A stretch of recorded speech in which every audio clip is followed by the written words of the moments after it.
What it do, everybody? So today you're back with your girl Faith. In today's video I have a girl talk video. Yes, I haven't done one of these in a really long time, and my last one that I uploaded a couple of years ago, maybe 2 or 3, I don't even know, 2 or 3 years ago, we gonna go with that, did pretty good. You guys really liked it, so I decided it was time to do another one, especially because everybody's home. I know my ladies, you're going crazy, and I just, I want to give y'all another little girl talk, because like I said, I like to be a big sister to, my young watchers, and, for the older girls and women who watch me, hey, it's good to tune in, I guess. I don't know. But yeah, and it wouldn't be a talking video if I didn't have my Starbucks. So, I got my chai tea latte, you feel me? So, I'm ready. Okay, so as far as topics I want to cover, I mainly wanted to focus on like toxic relationships and the signs and kind of how to get over them, just all about those, because I feel like that's a lot of the questions that I get when I do Q&As. I get some of those, but I've always wanted to film like just a girl talk based around it, and not just having to keep answer that during Q&As, because there's just so much to talk about when it comes to toxic relationships and the signs and how it feels to be in one. How do you know you're in one? So yeah, but I feel like I've definitely had experiences with toxic relationships. I mean, hey, it is what it is, but that just makes it even better for me to talk about it for you guys and help my fellow girls and women out there before things go too far and stuff like that, and or hopefully help some of you get over it or out of a relationship that's toxic, and hopefully you start to realize the signs and stuff. And I don't wish a toxic relationship on anybody, because those things are draining, absolutely draining and time consuming, and they're just sad. Like, it's not a feeling that you want anybody to experience. So yeah, but without further ado, let's just get into the video. The first thing I want to say is, this time I only wrote down like 1 or 2 things in my notes, so this is pretty much off the dome, which has been a little bit empty lately. Google Classroom has been taking up most of my brain storage, 70 assignments a day. Yeah. But anywho. But the first thing I do want to say is, one sign that I've noticed in a toxic relationship is somebody who doesn't support what you do, like your dreams, and they try and overrule their dreams with yours and make you feel like what you do isn't as important as what they're doing in life. And it might be a little support here and there, like, yes babe, like, you look good or something like that, or that's cool that you're doing that, but hey, I'm doing this. And like, you got to pay attention to those types of things, especially when we're talking about significant others, because we're not talking about toxic friendships. I already talked about that in my other girl talk, so I'll link that down below if that's what you're going for. But no, this is all about toxic relationships. You have to pay attention to that, especially when you're telling somebody that you love what you love to do and about your different business ideas and stuff. And if they're not clapping for you, then something's wrong, and that's a red flag right there. Or if you're talking about something that you're doing, and then all of a sudden, like, they don't even like really say anything, comment on like whatever you just said, they just move on to like, oh yeah, like, I want to do this and that, and then just start talking about themselves. And of course you're gonna want to talk about it with them and support them, because that's the type of person that you are. And you're gonna just kind of brush it off at first and just be like, well, okay, we'll try again next time. And then next time becomes multiple times, and that's where we have a problem, So it's all about the support, for sure. That's a big aspect. It hurts when somebody you love doesn't support what you do, and they're supposed to be the number one on your team. They're supposed to be your best friend, boyfriend, all that built into one, but they don't support your dreams. So my next thing would be, you know, not considering your feelings when it comes to different things, making it feel like if you bring something up and you're just doing too much, you forcing it. Like, if they say things like that to you, if you bring up something that matters to you, they should not make you feel like you just shot them because you brought up something that's bothering you in a respectful manner, and they're making you feel like the bad guy because you're bringing something up and, you know, trying to say how you feel, and the person just overshadows it because A, they know they're wrong, or 2, they just don't want to hear what you have to say. Like, and that's toxic. That's toxic with a T. Like, that's hella toxic. I'm sorry. But that's horrible.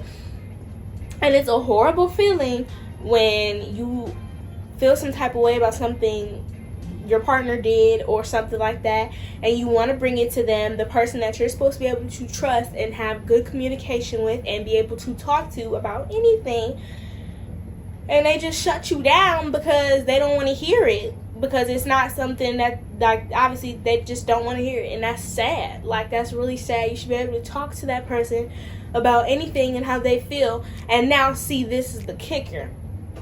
9 times out of 10, I bet you listen to what they have to say, you take their wrath, and I bet you 9 times out of 10 again, it's not respectful when they're approaching you with it. Next, somebody who is always bringing up the past with you and trying to, you know, guilt you for it. And it doesn't even have to be something that, you know, obviously something that happened in their past with, like, past relationships and stuff like that. That's personal trust, and that's something that you need to fix within, okay? Pretty much all of this is stuff that you need to fix within, not you, but, you know, the other person, obviously. So they just have to keep bringing it up. They cannot leave it alone. Like, and it always just sprouts into something bigger than what it's supposed to be, such as, like, you know, an argument, y'all not talking to each other, y'all mad at each other, all because of something you were mad about 5 years ago. Like, or relationship wise, half y'all ain't married, I already know, but you know what I mean. I'm just being dramatic, but, like, in all seriousness, it's horrible. Like, you don't do that to a person. You don't keep bringing up the past and talking about something constantly that you know bothers your significant other. Like, if it happened, it happened, so be it. Whatever feelings were felt in that moment should be left there. Like, it's okay to, you know, always have that little bit part of you that's just like, I don't know. And, like, of course it's normal, that's life, you're gonna think about things that have happened to you, but for you to try and, you know, guilt your significant other into thinking that it's still an occurring problem is not okay. So next, you're always just feeling drained and tired in the relationship. Like, that spark isn't there anymore. And this is more of something that's personal, like with you within, because, you know how you feel about somebody. You know how you feel about a situation. Nobody can tell you differently because you're you and you feel how you feel. So if you're constantly feeling drained and, like, you don't want to be there, then there's a problem. You should, like, obviously all relationships go through things and different battles and stuff, but if you are just so tired and sad to the point where you just don't even want to enjoy everyday activities that you should want to do, we have a problem, because no relationship should be draining you to the point where you don't even want to do what you love to do, or you're dreading the next phone call, you're dreading the next date, you're dreading this, dreading that with that person. Like, you shouldn't feel that way. You shouldn't have to feel that way. You shouldn't have to go through your day wondering what the next fight will be about, wondering what the next thing you'll get talked to about is. Like, it's stupid. It's really stupid. And honestly, at that point, that should be your breaking point. The day you just, like, if you, how do I put this? I'm going to say this from my experience perspective, okay?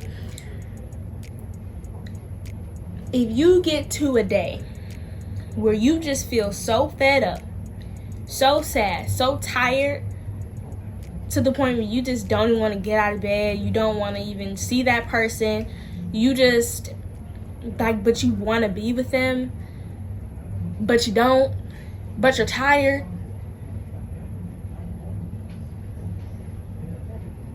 Make a choice. It's either you're tired in the relationship, having a good day, having a bad day, having a good day, having a bad day. Oh, 2 good days in a row. Think we're living. No. Because in most situations, the bad outweighs the good, and that's not okay. And like for me, it just took, I literally, so much was happening to the point where I just woke up one morning and I was just like, I'm done. Like, I don't have to deal with this. Like, who's holding a gun to my head? Nobody. Like, why am I letting myself get treated like this? Why am I sitting in my bed having to think about the last fight that we had overnight? Going to sleep mad, going to sleep sad. Like, it's not worth it. It's not worth it at all. Wake up the next morning, boom. Deuces. Don't let the door hit you where the good Lord splits you, okay? Period. Like, you gotta go. You got to go. If you're robbing me of my peace, you don't belong in my life. Like, and that's just period. Like, that goes for all of y'all. Like, if somebody is robbing your peace, they don't belong in your life. Like, people joke all day about be my peace, be this, be that, but it's like, it's so true. Like, you just really cannot be robbing somebody of their peace and just getting in the way. Like, at that point, if I'm feeling like, dang, like me personally, if I'm feeling like, dang, I don't even want to do makeup today, like I just don't even feel it, that's something I love, and then boom, I'm just so sad to the point where it's just like, like, makeup, okay, we have a problem. Like, that's not okay. I'm gonna wear them for this little clip here. So another thing is somebody who is overly controlling of everything that you do. Like, they don't want you to think that you can live without them. And again, that's something personal inside of them that just makes them feel like more than what they are to you as a boyfriend. Like, I'm sorry, this is my biggest thing. I don't care who you are, okay? You're not gonna tell me how I should be dressing or judge me how I should on what I wear and all types of stuff like that, because who are you to tell me? If my dad doesn't even get all up in my face about something that I'm wearing, then it's just, who are you? Like, no, I'm sorry. A person trying to tell you constantly like what you should be wearing, who you should hang out with, that's a big one. Like, nobody should be telling you. Like, it's cool to have such a bond with your boyfriend to the point where it's just like, okay, well, you tell them everything, you tell them what the tea, all of that. That's healthy. That's good that you have that bond. And there's always gonna be that one friend that your boyfriend doesn't like. Obviously, it's like, she a thot, I don't like her, she do this, she do that. Okay, that's your opinion, that's fine, because you're entitled to it. But at the end of the day, if I'm not doing no thought stuff with her, or I'm not going out doing this and that with her, then there shouldn't be a problem here. So it's okay for you to have that opinion, but I'm still gonna hang out with her because that's my friend. So it's just like simple stuff like that. And I could see if you was going out, doing thought stuff with your friends and stuff like that in a relationship, and you knew it was wrong, then that's where it's just like, okay, well, maybe he's kind of right. But at the same time, if you're not, sis, don't even worry about it. Don't even worry about it, honestly. So, and also, they will try to make you feel like you just can't live without them. They don't want to see you be great without them in your life. They want to do everything with you. They want to know exactly what you're doing all the time. They're worried about you going to parties and, living your life. And it bothers them to see you live your life doing anything but being with them. A lot of macho guys will try and make you feel like, I gave you this, so don't ever try and disrespect me because I gave you this and that. Like, that's just, it's so wrong. All of it is so wrong. And that's another sign. Is somebody throwing stuff in your face constantly. Like, that's not okay. That's diminishing. And it's unhealthy tips on leaving a toxic relationship.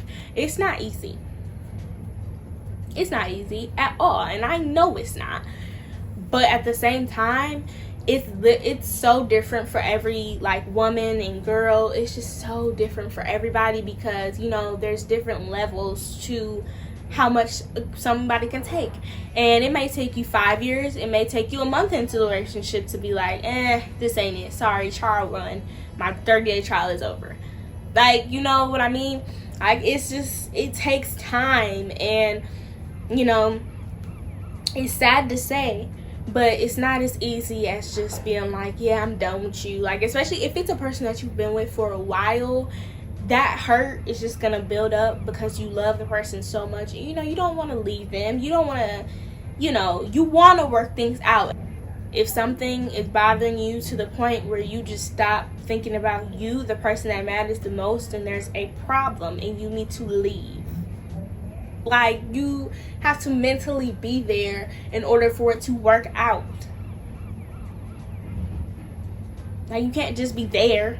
Alright guys, so that pretty much wraps up my girl talk about toxic relationships. I hope it saved a relationship, or you know, helped you get out of one, gave you a little insight at least before getting into a relationship at all, you know, just so you can have a good idea of what the warning signs will be, you know. So yeah, but you know, I make these videos because you guys ask me these types of questions on a daily basis. On Snapchat, you'll hit me up, I'll get girls DMing me and stuff like that. So I just feel like it's something I should just address as a whole, because you know, I love you guys a lot and you know, I want to help. So, but without further ado, I love you all so much, and cover your mouth when you're sneezing, when you're coughing. Stay in the house. It was 70 degrees outside today. I'm not gonna lie, I was acting up a little bit, but I was in the house, okay? I was in the house. Let's stay in the house so this quarantine can be over, the outside can be back open, and you know, we can have a hot girl summer, okay? Period. And that's just that. And I'll see you guys later. Peace.